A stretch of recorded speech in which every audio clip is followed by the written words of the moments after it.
John, em algum momento ele chegou a te revelar algo sobre ele ser ou não ser a reencarnação de Kardec?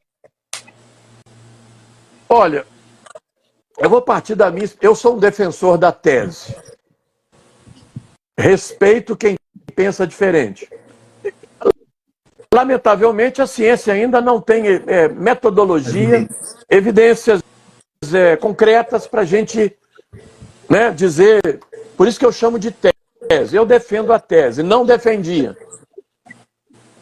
Uma das razões que me mudou a minha opinião foi que em 91, dos 130 livros que ele me envia uma obra intitulada Kardec Prossegue, de um amigo dele, Adelino da Silveira, de Mirassol, São Paulo. Quando eu fui ler a obra, a tese da obra, para dizer que ele é Kardec. E eu nunca tinha pensado na tese. Eu falei, que é isso, cara? Quando eu tive com ele, resolvi perguntar. Eu perguntava tudo para o Chico, tudo. Mas eles me disseram assim, não pergunte, porque ele não gosta da pergunta.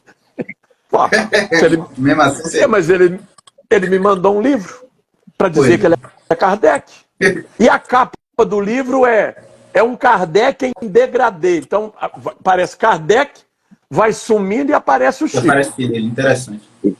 Bem significativo. Chico, perguntei para ele na lata, em Uberaba, você é Kardec?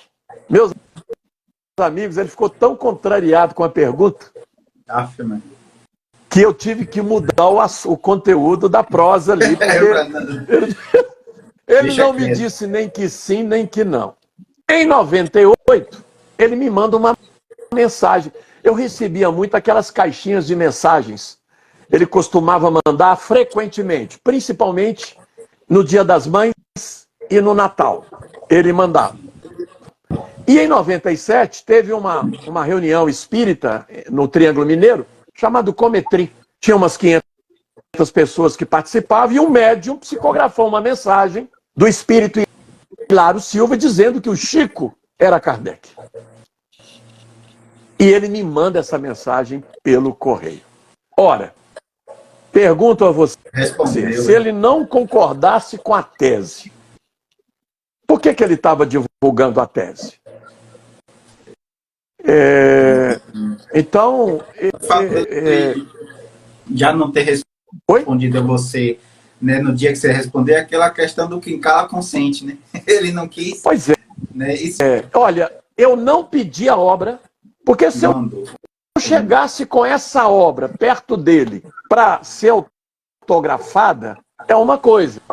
Ele poderia ficar constrangido e autografar para não criar nenhum constrangimento. Ele me mandou pelo correio e para minha mãe ele mandou 2 exemplares. E tem um fato também que antecede a isso. Eu sou formado em psicologia e nos anos 80, um assunto que me instigou muito foi regressão de memória. Eu procurei estudar tudo sobre regressão. Morris Nerton, Edith Fiore, Helen Wambach, Brian Weiss, que foi muito famoso aqui no Brasil, Maria Júlia Prieto Pérez, Hernani Guimarães Andrade, vários pesquisadores. Comecei a pesquisar. E em 88, eu tinha terminado o curso de psicologia, me submeti a um processo terapêutico com profissionais ligados ao Hospital Espírita André Luiz, aqui em Belo Horizonte. E eles eram estudiosos da regressão de memória. Era uma técnica terapêutica. E pedi à minha terapeuta que se eu poderia, em 1 ano e meio de terapia, eu fiz 2 tentativas de regressão. Mas eu sou um cara muito resistente à regressão, sou muito racional, aquela coisa, aquela maluquice toda. Hoje talvez menos, né? Graças à grande crise. A grande crise, ela abriu novas portas. outras portas, outras possibilidades. Eu afirmei, em estado alterado de consciência, que eu conhecia Allan Kardec. Isso em 88. Eu não admitia que Chico era Kardec. Então vamos deixar claro isso aqui. Eu afirmei, em estado alterado de consciência, o estado alfa, que é um estado de regressão necessário, alguns se aprofundam mais, e eu afirmei que eu teria conhecido Allan Kardec. Ora, pergunto a vocês, eu conheci o Chico em 81, primeiro aquele desejo de conhecer o Chico. Depois que eu vi ele na casa da irmã, ele mandou me chamar. Eu não insisti. Ele mandou me chamar. E mantivemos um relacionamento relativamente estreito. Foi fluindo, né? Como a impressão que eu tenho na classificação de Allan Kardec, eu fui aquele famoso espírita no século XIX, espírita experimentador, adorava o fenômeno. Não tinha nada a ver com moral. Mas atraía. Isso. Eu acho que eu fui um procurador de fenômeno no século XIX. Efeitos físicos, mesas girantes, ectoplasmia, essa coisa. E tive algum contato com o Chico. Eu acho que eu apanhei mais ainda no mundo espiritual, reencarnei. Os espíritos devem ter falado, meu filho, cria juízo nessa cara sua, melhore moralmente, eticamente, saudavelmente. Então, vou colocar o homem aqui. Então eu brinco que se Kardec codificou a doutrina em 15 anos, ele mesmo a decodificou em 75 anos. Então, Kardec teórico no século XIX e o Kardec prático. Para dizer assim para a gente, é assim que se faz, minha gente. Vamos lá. Preste atenção, né? Eu aceito também, acho que é... Mas quem pensa diferente eu respeito, viu? Eu acredito que sim, por todo o quanto ele fez a religião espírita, né, hoje visto como religião também, apesar de ser uma ciência, o quanto ele difundiu, não só no Brasil, né, mas no mundo todo, o quanto cresceu devido a ele. Né? Espiritismo no Brasil, do ponto de vista de um historiador, antes do Chico e depois do Chico, é diferente. Existem pesquisas que comprovam a popularização do espiritismo no brasileiro graças a Chico Xavier. A dinâmica, o trabalho, a tarefa social que ele construiu, né? E, sem dúvida nenhuma, uma referência para todos nós espíritas, sobretudo nós espíritas. Agora, um cristão, né? Porque ele dizia assim pra gente, se Kardec, ele mesmo, tivesse dito, fora do espiritismo não há salvação, ele teria largado o espiritismo e seria um cristão. Ele fora da caridade não há salvação. Caridade material é dar o que tem. Caridade moral é dar o que é.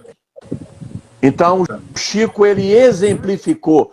Para mim, o Chico extrapolou as limitações do movimento que ele esteve vinculado. Como Madre Teresa de Calcutá, no movimento católico, como Mahatma Gandhi.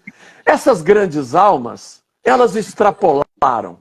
Se tornaram cidadãos do mundo. Ele que revelou algo sobre alguma experiência com extraterrestre, algo nesse sentido, que hoje é muito comentado sobre, né? Então, em algum momento ele te revelou algo, alguma experiência pessoal dele, algo nesse sentido? Olha, amigo, muitos casos que ele me contou nos anos 80, eu lamento de não ter registrado, porque não imaginava que eu iria escrever algo. Nunca me imaginei com a competência necessária para escrever alguma coisa sobre o Chico. Esse interesse veio em 2008, no primeiro encontro nacional dos amigos do Chico. Eu vi tantos amigos do Chico falando do Chico, que eu pensei, John, você também pode dizer alguma coisa sobre ele. E vou estar falando, esse é um assunto que eu nunca tive muito interesse. Extraterrestres, objetos voadores não identificados. Respeito. Tem muita gente séria trabalhando nesse assunto, mas nunca foi pauta dos meus assuntos. Eu sou um historiador sem carteirinha. Eu sou um historiador sem carteirinha.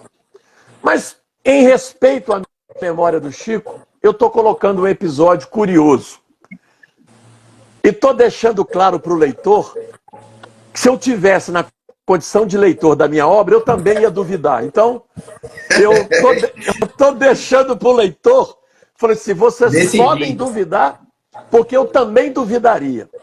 Mas eu não me lembro exatamente o ano, mas estou colocando numa das histórias do terceiro livro, que nós estávamos num período antes do Natal, na casa de Dona Cidália, reunidos ali, já amigo do Chico, eu acho que isso foi 83, 84, não saberia dizer. Estávamos ali conversando, e o assunto não era esse, não era. Estávamos conversando sobre bagatelas. E quando tinha só amigos, o Chico era muito espontâneo. Se tivesse alguém gravando, filmando, na época mais difícil, mas filmando ou entrevistando, o Chico virava outro. Já incorporava outro Chico. Era outro. Porque na vida... As responsabilidades também, né? O Chico dizia que na vida dele ele tinha medo de duas coisas. Qual? Obsessor e jornalista.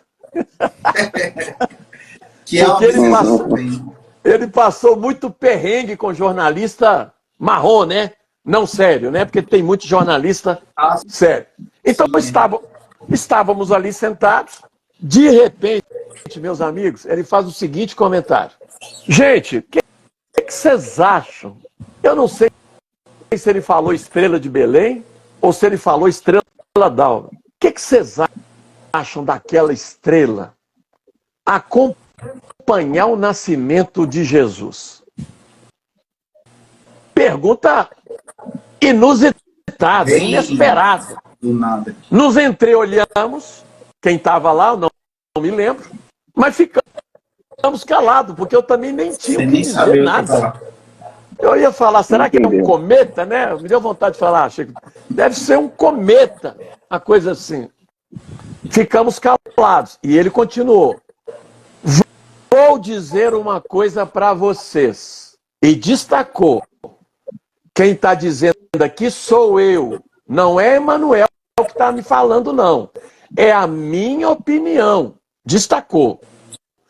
Para mim, aquele objeto, aquela estrela, é um objeto voador que veio fiscalizar o nascimento do Cristo. Eu falei, eu sinceramente, partindo do Chico, eu falei, gente, o que é isso? Eu nunca tinha pensado na tese. Se fosse uma outra pessoa, eu acho que eu internaria na hora, sabe? Naquela época, sabe? Realmente naquela época. Bom linha de raciocínio aí. Mas não parou por aí. Nós ficamos boquiabertos. Porque ele dizendo, não, aquilo é uma nave, é um objeto. E que estava fiscalizando o nascimento do Cristo. Vou dizer mais. Por isso que eu estou dizendo aos leitores, quando lê a terceira, vocês têm toda a liberdade de duvidar, porque eu também duvidaria.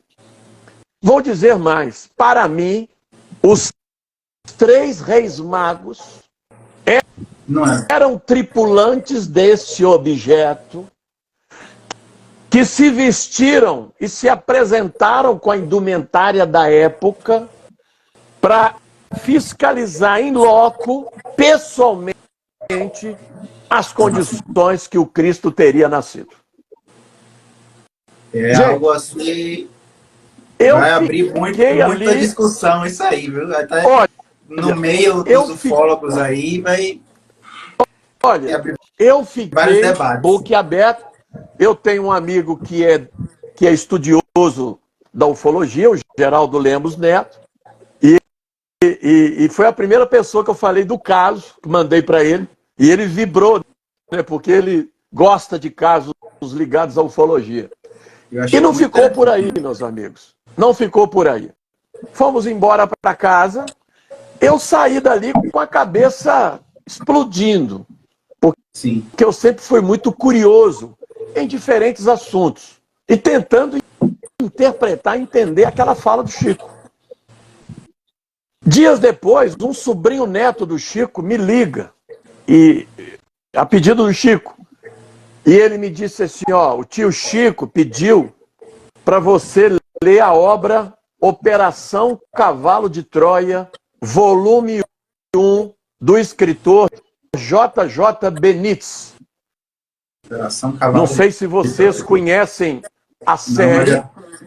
Vou anotar aqui. A série, ela foi, já existem 9 edições dessa série aqui no Brasil, pela editora Mercúrio, e eu imediatamente adquiri meu primeiro exemplar, que é o primeiro que eu indico. Volume 1, Operação Cavalo de Troia, J.J. Benítez, um escritor espanhol.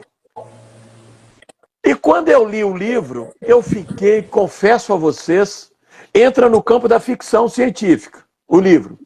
Mas eu fiquei impressionado com a obra. Eu sou estudioso da doutrina há 43 anos e a obra é doutrinariamente segura. Então, e aí o Benítez veio visitar o Brasil no BH, esteve em Belo Horizonte, a convite da editora Mercúrio, porque foi um sucesso estrondoso. E por isso que eu acho que 9 volumes ficaram bem apelativos, bem comerciais, sabe assim? Perdeu a... Eu acho que vai até... Perdeu a essência. Perdeu. Para mim, perdeu. Mas quem for interessado, do primeiro volume, você vai encontrar no sebo, valores aí 10, 15 reais, barato. Sim. Mas eu fiquei impressionado, porque o que ele estava me dizendo foi registrado também pelo escritor J.J. Benítez. Eu cheguei ao cúmulo de pedir uma amiga que escrevia em inglês e falava inglês para escrever para o Steven Spielberg. O Steven Spielberg para produzir uma obra sobre o Cristo com tecnologia, porque... Em relação à vida extraterrestre. Não, a viagem do tempo. Porque o livro do Benítez é para falar de um objeto, que não temos tecnologia para isso ainda, que retrocede no tempo, e no tempo do Cristo. Então, você imagina nos dias de hoje, produzindo um filme sobre o Cristo, com as tecnologias atuais, e retrocedendo no tempo, numa viagem do tempo? Nossa! Mas o Steven Spielberg não me deu a mínima confiança. Vamos ver se